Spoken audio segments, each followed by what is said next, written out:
Tony Romo said he had one of those injuries, and he said when you're playing, you're going to get through it because the adrenaline and everything like that. He said Wednesday, he's not going to be able to walk, he thinks, because of the way he went through it, and he'd be surprised if Patrick Mahomes plays next week. Now, Patrick Mahomes played, obviously, finished the game, threw a touchdown, walked out of the building without a walking boot, allegedly. What are you hearing about his ankle, and what should we be expecting for his playing time this weekend? Okay, a couple of things. First of all, I wouldn't judge the not using a walking boot because he knows that everyone's going to be on him. And if he leaves in a walking boot, it's going to be reported Patrick Mahomes is using a walking boot. So my guess is that was strategic. And I would imagine whatever's happening, he's not exactly like walking on, like he's got kids, he's chasing them around. He's probably doing that in a walking boot at his house, I would imagine. Okay. You are right, and our good friend Tony Romo is right, that yesterday and today is probably going to be a lot worse than it was during the game. Like, the fact that he was able to go out there and play is awesome, but he's going through a lot of things emotionally, whatever else. Being able to play is good, but, like, is he going to be limited Wednesday? I imagine he probably will be. Probably will be limited all week, I would say. Andy Reid called it a tweak. That was a really good sign because that is an indication, at least, even though it's a high ankle, that it's not like an overly serious one. So I would expect him to play, but maybe not be as mobile as he usually is. Okay, which is certainly going to affect the way the Chiefs' offense goes, especially with the way Lou Anarumo and that Bengals defense has been balling. Let's go back to the situation here with the ankle then that is now currently being described as a tweak by Andy Reid, which seems to be great news from where we were whenever we saw it immediately happen. Because with how they were rolling on that first drive, I mean, we thought it was potentially broken there. So he goes to the sideline. And trainer tells Andy Reid, we should get this thing tested. And you see Pat saying, I'm not getting out of the game. I'm not getting out of the game.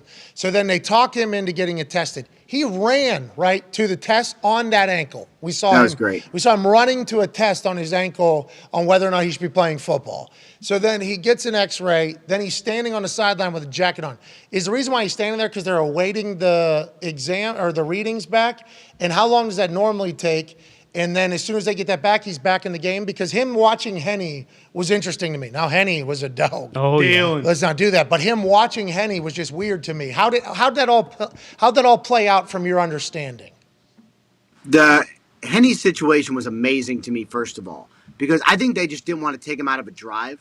Like, he was rolling, the thing was moving, like, relax, everybody breathe, let's get the exam back. It doesn't take very long. I would imagine, like, fewer than 10 like real-time minutes, not game minutes, but real-time minutes. But like, you just have to be sure. Like, obviously a game is important. You want to win the Super Bowl. You want to win the Super Bowl every year. But it's also your franchise quarterback who's going to be there for the next 10 years. So read the x-ray. Make sure you read it. Let someone else read it. Like, it's a little bit of a process, I would say. So I didn't have a problem at all with Mahomes' reaction. I kind of loved it.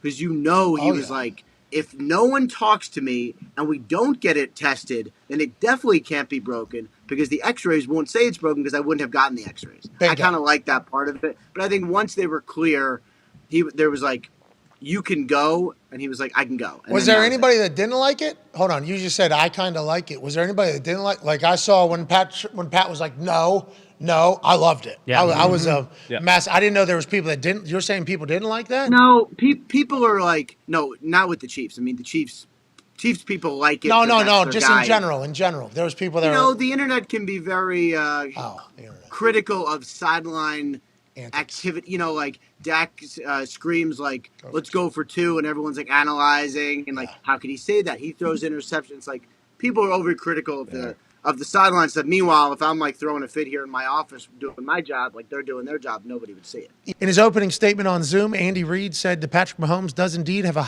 right high ankle sprain. He's worked hard in the treatment and is doing okay, Reid said of Mahomes.